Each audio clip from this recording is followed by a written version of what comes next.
নমস্কাৰ আপোনালোকে চাই আছে ক্ৰিকেট গুৰু আছাম ইউটিউব চেনেল IPL 2024 প্ৰথম মেচখনতে ডিফেন্ডিং চেম্পিয়ন RCBৰ জয় হৈছে আমি আগৰ ভিডিঅ'বিলাকতো আপোনালোকক এটা কথা কৈছিলোঁ যে RCB টিমটো যেনেকুৱা ধৰণৰ সংগঠিত হৈ আছে লাষ্টৰ যেটো টিম প্ৰাইভাগ প্লেয়াৰ ইয়াত আছে মেচ উইনাৰ প্লেয়াৰ ইয়াত আছে লাষ্ট টাইম যেটো টিম লৈ তেওঁলোকে জিকিছিলে অধিক সংখ্যক প্লেয়াৰ ইয়াত আছে হেতু কাৰণে এটো টিমৰ পালৰা ভাৰী হ'ব তাতে ঘৰতে খেল হৈছে হেতু কাৰণে আমি যেটো প্ৰেডিকচন কৰিছিলোঁ হেতু হৈছে যে এখন জিকিব বুলি আমি কৈছিলোঁ RCB আগৰ ভিডিঅ'ত আলোচনা কৰিছিলোঁ গতিকে RCB সমৰ্থকসকলটো হেপি হ'ব যে প্ৰথম দিনে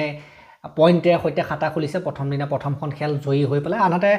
SRSৰ সমৰ্থকসকলৰ কাৰণে অকমান চিন্তাজনক বিষয় হ'ব কাৰণ ইমানটা বিশাল টাৰ্গেট দি পেলাইও কিন্তু বলাৰসকলে তেনেকুৱা বিশেষ কৰিব পৰা নাই টাৰ্গেটটো মোটামুটি ঠিকই দিছিলে প্ৰথমতে যদিও বা আমি যদি ক'বলৈ যাওঁ RCBৰ আমি দেখিছিল যে জেকব ডুফিয়ে যেনে ধৰণে উইকেট লৈছিলে তাৰ পৰা তেওঁলোকৰ অৱস্থা বেয়া হৈ গৈছিলে প্ৰথম অৱস্থাত তাৰ পাছত যেনে ধৰণে ঈশান কিষণে বচালে আৰু অনিকেত বৰ্মাই কেটামান হিটিং কৰি শেষৰ ফালে বচালে ক্লাছেনও কেটামান মাৰিছিলে গতিকে তেনেকৈ ৰানখিনি হল 200 প্লাস হল ভালে এটা স্কোৰ হৈছিল কিন্তু বোলিংটো কিন্তু সিমানটো পৰ্যায়ৰ নহলে যিমানটো পৰ্যায় হ'ব লাগিছিল আৰু ইয়াত সাধাৰণতে বেটিং পিটছে হয় বেংগলোৰত বেটিং পিটছ হয় মই আগতেও ভিডিঅ'ত আগৰ যেটো প্ৰিভিউ ভিডিঅ' দিছিলোঁ তাত কৈছিলোঁ যে বলাৰসকলে ইয়াত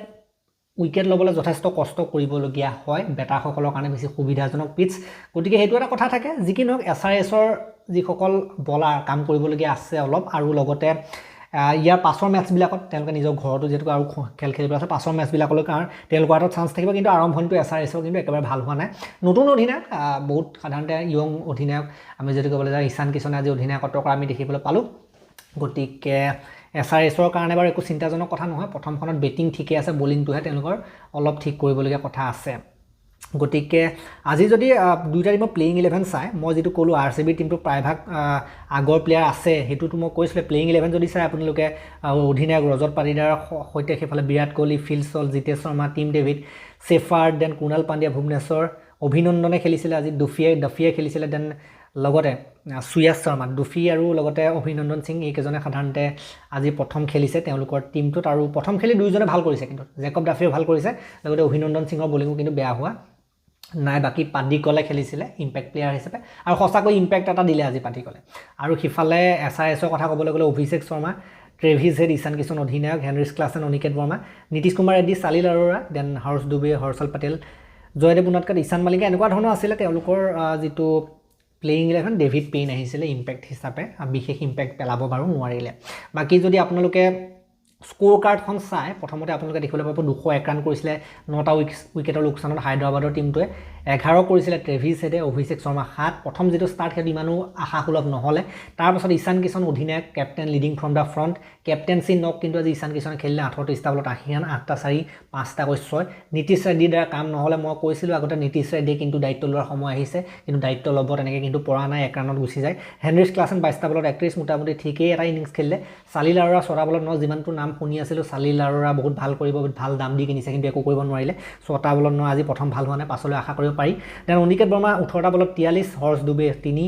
পেটেল 0 পেইন 6 আৰু উনাদকাট 4 বাকি উইকেটৰ কথা ক'বলৈ গ'লে জেকব ডাফি অতি সুন্দৰ বোলিং কৰিছে 4 অভাৰ 22 ৰান দি কেৱল মাত্ৰ 22 ৰান দিছে 4 অভাৰ 3টা উইকেট দখল কৰিছে ভুৱনেশ্বৰ এটা উইকেট 31 ৰান দি 4 অভাৰ অভিনন্দন সিঙে 3 অভাৰ 38 ৰান দি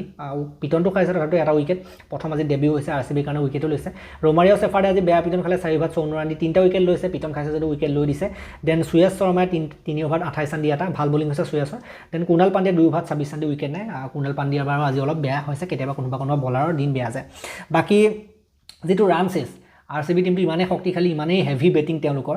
15.4 অভাৰতে প্ৰাপ্ত কৰিলে আৰু বহুত অভাৰ বাকিয়ে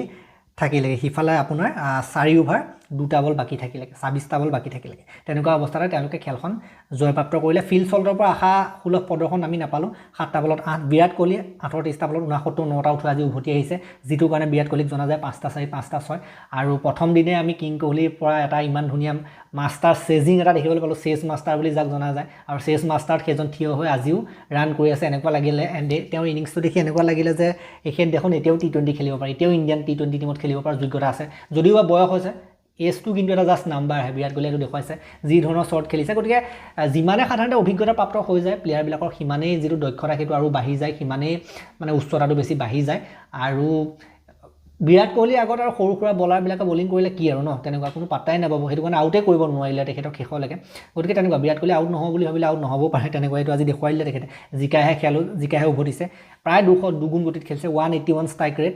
28টা বলত 69 ৰান দেন দেৱদত্ত পাডিকল আজি এটা অতি সুন্দৰ ইনিংছ খেলিলে ইম্পেক্টফুল খেলিলে যিটো কাৰণে তেখেতক পঠিয়াইছিলে ইম্পেক্ট প্লেয়াৰ হিচাপে 26টা বলত 61 ৰান 7টা 4 4টা 6 কাম কৰি গুচি গ'ল কিন্তু দেৱদত্ত পাডিকলে বহুত ভাল এটা ইনিংছ আমি দেৱদত্ত পাডিকলৰ পৰা দেখিবলৈ পালোঁ আজি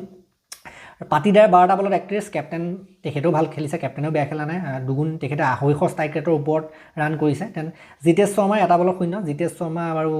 জিৰ'তে গুচি গ'ল আজি গ'ল্ডেন ডাকত একো নাই পাছলৈ সাধাৰণতে আশা কৰিব পাৰে RCB সমৰ্থকসকলে কাৰণ T20 খেলটোৱে কেনেকুৱা আপোনালোকে জানে দেন টিম ডেভিড 10টা বলত 16 ৰান কৰি নট আউট হৈ থাকে এটা 4 এটা 6 বাকী চেফাৰ্ড আহিবলৈ থাকিলে কুণাল পাণ্ডে আহিবলৈ থাকিলে আৰু দুটা বেটাৰ আহিবলৈ থাকিলে সেইফালে গতিকে আৰু সিফালে যদি চাই উইকেটৰ কথা উনাত কাটে এটা 3 অভাৰ 29 ৰান দি দেন ডেভিড পেনে 3 অভাৰ 35 ৰান দি দুটা দেন হৰ্ষ দুবে এটা উইকেট 35 ৰান দি বাকী কাৰো উইকেট নাই ঈশান মালিংগে উইকেট নাপালে হৰ্ষলে উইকেট নাপালে দেন নীতিশ কুমাৰ ৰেড্ডিয়ে উইকেট নাপালে বাকীখিনি বাৰু উনাত কাটে এটা যেনে তেনে বাকী পেইনে দুটা আৰু হৰ্ষ দুবে এটা উইকেট লাভ কৰিছে বাকী SRSৰ টিমটো সেয়াই বলিং লাইনআপটো এটা সমস্যা বুলি আগৰ পৰা কৈ অহা হৈছিলে যে বলিং লাইনআপটো বেয়া সঁচাকৈ বলিং লাইনআপটোৱে কিন্তু ইমানো বৰ বিশেষ কৰিব পৰা নাই ইমান ইম্পেক্টফুল নহয় আজি বাৰু বেটিং পিচ সেইটো বেলেগ কথা আমি যদি ক'বলৈ যাওঁ RCB কিন্তু বলাৰসকলে এইখন পিছতে 9টাকৈ উইকেট লৈ দিছিলে সেইটোও চাব লাগিব যদিও বা বেটিং পিচ হয় মই আগতেও কৈছিলোঁ যে এইখন পিছত অলপ কষ্টটো কৰিব লাগিবই পিচ মানে উইকেট উলিয়াবলৈ হ'লেতো অলপ চলপ কষ্ট কৰিব লাগিবই গতিকে RCB বলাৰসকলে অলপ চলপ কষ্ট কৰি উইকেট উলিয়ালে অলপ মানে মাথা লগাই অলপ মানে মিশ্ৰণ কৰি মেলি উইকেট উলিয়াব পাৰিলে এইটো ভাল লাগিলে গতিকে RCB মোৰ মতে আজি কৈছোঁ নহয় মানে কমপ্লিট বেটিং বলিং সকলো ফালে কমপ্লিট বাকী আৰু এটা কথা যে এটা কেটছক লৈ পেলাই সাধাৰণতে অকণমান চিঞৰ বাখৰ এটা লাগিছিলে গতিকে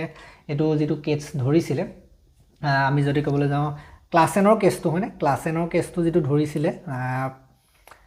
আমাৰ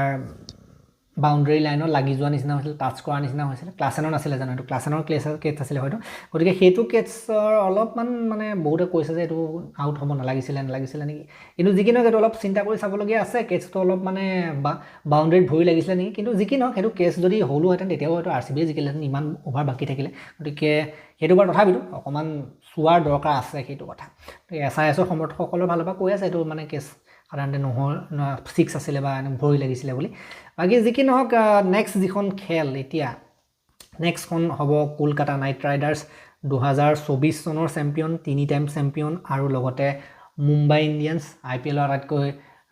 শ্ৰেষ্ঠ এটা টীম সফল এটা টীম দুইটাই সাধাৰণতে চেম্পিয়ন টীম KKR আৰু মুম্বাই ইণ্ডিয়ানছ খেলখন হ'ব মুম্বাইত গতিকে মুম্বাইৰ পাল্লাটো অলপতো ভাৰি থাকিব লাগে তথাপিতো আমি চাওঁ KKR এনেকুৱা এটা টীম যেতিয়া জাগে তাকে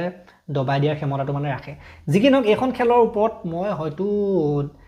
চাওঁ কি কৰোঁ লাইভে আহি পেলাই আলোচনা কৰোঁ নে নাই ভিডিঅ'য়ে দিওঁ এক্সট্ৰাকৈ কিন্তু এইটো ভিডিঅ'টো আমি আলোচনা কৰিলেও নহ'ব ন গতিকে যি কি নহওক এই ভিডিঅ'টো মই ইমানটা সমাপ্ত কৰিলোঁ ভাল লাগিলে যদি লাইক কৰিব শ্বেয়াৰ কৰিব চেনেলটোলৈ নতুনকৈ আহিছে যদি ছাবস্ক্ৰাইব কৰি ঘণ্টাটো দবাই থৈ যাবলৈ নাপাহৰিব তেতিয়ালৈকে আৰু এটা নতুন ভিডিঅ' লৈ প্ৰতিশ্ৰুতি মই বিদায় মাগিছোঁ ধন্যবাদ